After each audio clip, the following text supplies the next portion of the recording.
大家好，今日介紹一下位於數碼港嘅中菜館。第一次嚟數碼港飲茶，6個人都唔使等位，真係高興。餐廳嘅位置位於商場地下，都幾易揾到。入邊嘅裝修係中式嘅風格，用餐環境一流。點餐方面好簡單，用手機掃曲直接落單。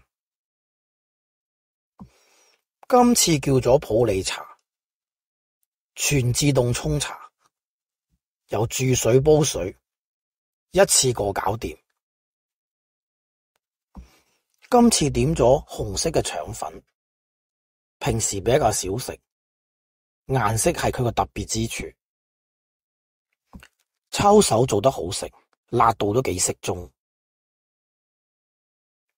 叉燒包係飲茶必叫嘅項目，不過發覺呢餐好似得我鍾意食。蘿蔔糕係另一個常叫嘅菜式，呢度煎得都唔錯，唔會太油膩。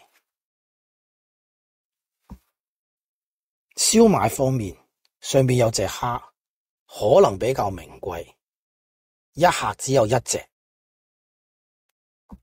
煎堆係香口嘅甜點，呢度個溫度控制得唔錯。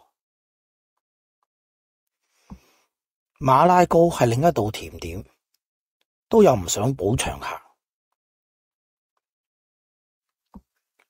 乾炒牛河亦都做得唔錯，乾濕度控制得啱啱好。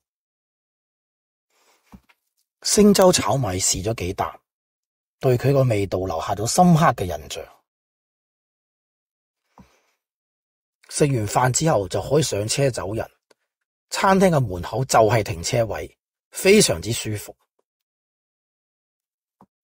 今次嘅用餐令人滿意，無論食物嘅味道、環境嘅舒適度、員工嘅態度，都達到咗我哋預期嘅水準。